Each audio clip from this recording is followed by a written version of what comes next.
કે બાપુ કાલે ખાટલો પડી રહ્યા છો ને તો હગો તમને 2 દાડા જોવા આવશે, પછી તો ખાટલામાં કોઈ પોણી નહીં હાલવા આવે. પછી એવું થશે કે આ વાઘ હતો આવો ખાટલામાં રી ભાઈ. મોત એવું મોગો કે હસતા હસતા મોકળે જતું રહેવું જોઈએ બાપુ.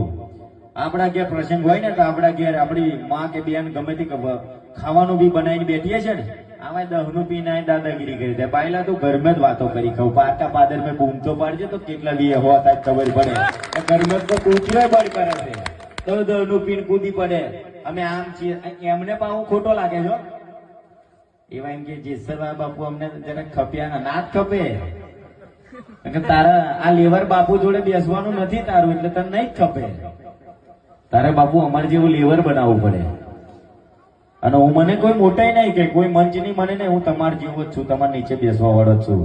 મોટાઈ કોઈ દાડો આવતી નહીં. દુનિયા દરના ઘર છપણ જાતના ભોજન તમારો વાલો બુજુર્ગ ના વેર ભાજી ખાવા ગયેલો.